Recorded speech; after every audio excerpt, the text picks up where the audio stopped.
지난 17일 강요 미수 혐의를 받던 전 채널A 기자가 구속되면서 검언 유착 수사가 탄력을 받고 있습니다. 하지만 하루 뒤 KBS에서 한동훈 검사장과 해당 기자의 공모 의혹을 보도했다 사과하면서 논쟁이 가열되고 있는데요. 오늘은 김성훈 변호사와 함께 이 문제 짚어보겠습니다. 안녕하세요. 안녕하세요. 자, 변호사님. 일단 지금 문제가 되는 KBS 상황을 좀 정리를 해볼까요? 어떻습니까? 네, 일단 검언 유착 의혹의 개괄을 간단하게 말씀을 드리면은 원래 검찰과 언론의 진실을 규명하는 역할과 권한을 가지고 있는 곳 아닙니까? 이 두 곳이 특정한 정치적 목적으로 특정한 정치인 혹은 정치 인사로 분류되는 유시민 이사장을 목표로 해가지고 어떠한 불리한 진술을 받아내기 위해서 결합해서 협박을 했다. 이것이 이제 검언 유착의 기본적인 내용이었고요. 이런 내용과 관련해서 KBS에서 이제 특별 보도로 관련된 녹취록을 확보를 했고 그러한 정황, 공모 정황에 나와 있는 구체적인 언급들을 확인했다라고 해서 대대적으로 보도가 되었습니다. 근데 불과 이제 하루 만에 이제 그 대화의 당사자였던 이정 기자가 관련된 녹취록의 일부를 공개를 했고요. 그런 내용 중에서는 이제 그런 내용이 그 KBS 보도 내용이 없을 뿐만 아니라 KBS 보도 내용과 여러 가지로 결이 안 맞는 그런 취지가 되었고 그리고 바로 또 KBS에서는 기존의 보도 내용이 좀 지나치게 단정적인 표현으로서 사실과 다른 부분이 있다라는 정정 보도를 한 이렇게 하루 사이에 이렇게 진행됐던 그런 사고였습니다. 그러니까 KBS도 보도 자체 전반에 대해서 정정을 한 건 아니고 단정적인 표현이다 이 정도의 어떤 정정이었죠? 그렇습니다. 그렇다면 지금 그럼에도 불구하고요. 전 채널A 기자에 대한 구속영장이 발부된 건 분명한 어느 정도 혐의가 입증됐다고 볼 수 있는 건가요? 어떻습니까? 네, 두 가지가 있습니다. 일단은 이 채널A 기자 자체가 이렇게 강요를 했고 이렇게 협박을 했고 이런 내용들을 보냈다라는 것들은 어느 정도 객관적인 내용들이 드러나 있는 상황입니다. 근데 이것이 이제 법리적으로 강요 미수라는 법리가 적용될 수 있는가?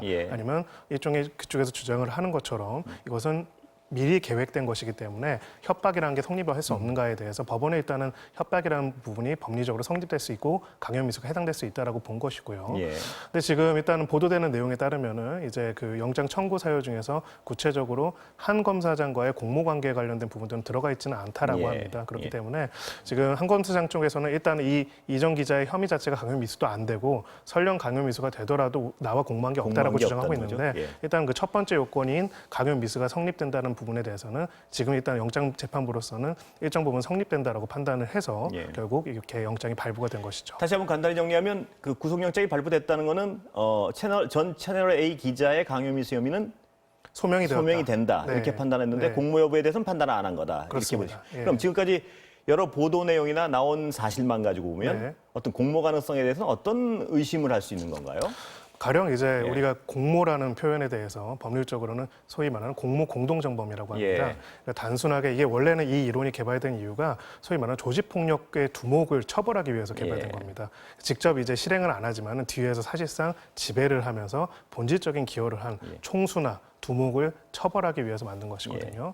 그래서 이 공모의 정도에 대해서는 일반적으로 그냥 이런 내용을 있는 것을 알고 방조한 정도가 아니라 적극적으로 한 팀이 돼서 기능적인 행위 지배를 했어야지 인정이 되는 거고요.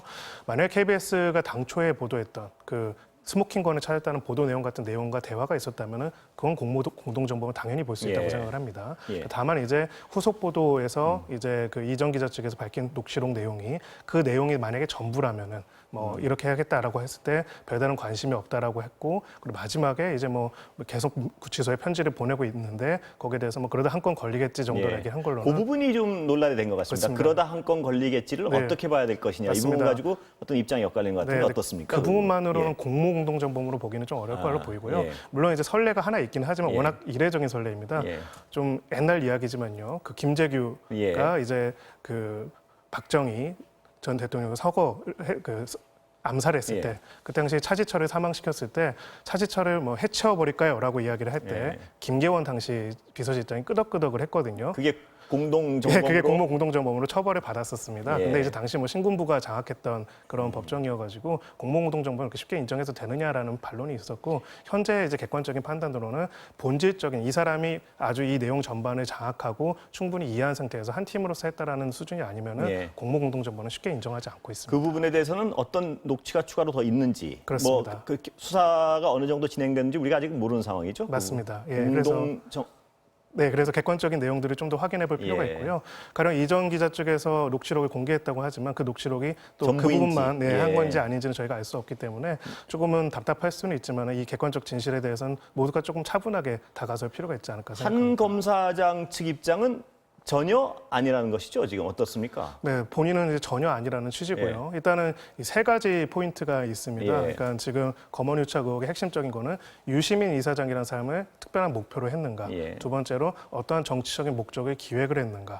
뭐 총선 얘기도 나오고 그랬잖아요. 원래 KBS 보도에는. 세 번째로는 이 두 가지를 목적으로 해가지고 검찰의 어떠한 수사력이라든지 강제력을 동원해가지고 어떠한 진술을 강요하려고 했는가. 예. 이 세 가지가 핵심적인 요소인데 이 세 가지 요소에 대해서 지금 한 검사장 측에서는 자기 입장에서는 그런 적이 전혀 없다라고 전혀 주장을 없다. 하고 있고요. 연계 고리를 입증할 만한 것은 아직까지 드러난 것은 명확히 없습니다. 없단 말씀이시고요. 네, 그렇다면 이제 저희가 주목해야 하는 부분들은 그러면 수사팀에서 이미 상당한 수사를 진행을 했기 때문에 그러면은 객관적인 내용, 그러니까 어떤 쪽의 주장이 아니라 예. 당사자의 주장 그동안의 의사 연락 내용이라든지 그런 모든 내용들을 종합해 봤을 때 그런 내용이 있는지를 확인해 보면 저는 되는 문제라고 생각을 예. 합니다. 그거는 확인이 가능한 부분 아닐까요? 녹취나 네, 그래서 수사 일본 결과에 따라. 특히 예. 이제 그 부산에서의 대화 내용에 대해서는 구체적으로 녹음이 다 됐다라고 이야기가 예. 되고 있으니까요. 예. 그 내용은 지금 검찰 수사팀이 확보한 것으로 보여지기 때문에 이 부분에 대해서는 조만간 사법적 판단이 가능하지 않을까 그렇게 예, 생각합니다. 그건 수사 결과를 기다려 봐야겠군요. 네, 그렇습니다. 반면 채널A 전 기자에 관련해서는요.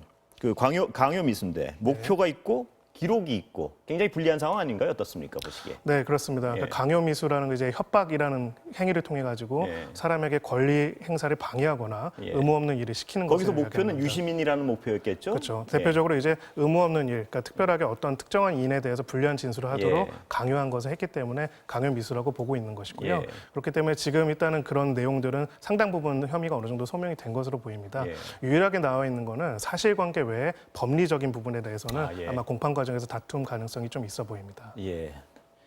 그 다음 질문 좀 드려보겠습니다. 박원순 전 시장 사건 관련 내용인데요. 여성 단체들은 협조를 하지 않고 있습니다. 어떤 배경인가요?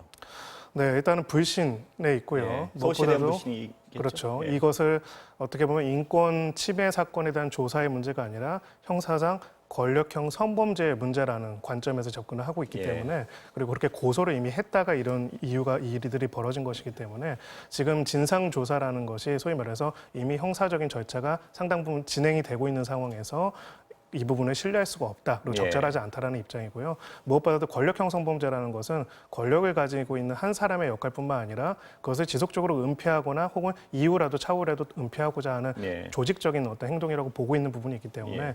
그 주체로서 서울시가 적절하지 않다라는 입장을 계속 표명하고 근데 있습니다. 국가인권위 진정에 따른 조사도 지연이 되고 있단 말입니다. 그건 네. 또 뭔가요, 그럼? 아, 그거는 조금 다른 부분인 게요. 그 진정을 이 피해자 쪽에서 놓지는 않았고요. 예. 이 사법고시 준비생 모임이라는 시민단체에서 제3자가 이제 진정을 예. 했고 여기에 대해서 이제 당사자인 이제 피해자 측에서는 우리는 이런 인권위 조사를 원하지 않는다라고 하고 그 진정인은 또 진정을 취하해서 사실상 이제 이 부분은 절차가 거기에 따라 가지고 진행이 안 되는 것으로 보도가 되었습니다. 지금 오늘 경찰청장 청문회에서 밝힌 바에 따르면 네.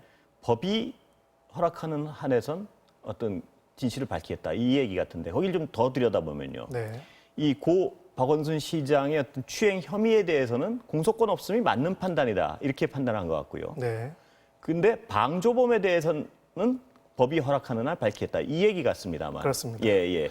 그렇다면 박원순 전 시장은 이 고인이 됨으로써 그 부분에 대한 행위는 밝힐 법적 어떤 의무나 권한이 없다는 얘기로 해석될 수 있는 건가요? 이건 어떻습니까? 맞습니다. 예. 세 가지로 나눠보면 되고요. 지금 문제가 제기되는 게 성추행 자체 그리고 예. 이 성추행 사실을 계속 지속적으로 이야기를 했는데 이것을 직권을 남용해서 못하도록 하거나 혹은 그런 직무를 유기했는가에 이게 대한 부분. 방조범에 대한 부분이죠. 예, 그리고 하나 더 넘어서는 이 성추행이 있다는 걸 전제로 해가지고 그것을 알면서도 계속적으로 하게 했던 거. 이것도 별도의 방조가 됩니다. 예. 방조범의 종류가 두 개로 나누는. 예. 그래서 이제 이런 내용들인데 지금 공소권 없음이라고 이제 예. 밝혀져 있죠. 한마디로 사건 당사자가 사망했을 경우에는 공소권 없음 처분을 뭐 어떻게 보면 안 할 수 있는 것이 아니라 그냥 해야 합니다. 예. 그냥 그건 당연한 없음 처분은 법리적 판단인 당연한 말씀이시죠. 거고요. 예. 왜냐하면 이제 사망한 사람을 기소할 수는 없기 때문이죠. 예. 근데 다만 이제 이례적인 경우, 일반적인 경우에서 좀 중요한 사건들 같은 경우에는 그렇다 할지라도 관련된 내용들을 좀 밝혀서 사실관계를 확인하는 작업을 할수 확인해보는 있다는 작업들을 말씀인가요? 하고 예. 거기에 대한 수사 결과를 발표하는 경우들도 있습니다. 예. 그리고 공소권 같은 경우에 대표적으로 좀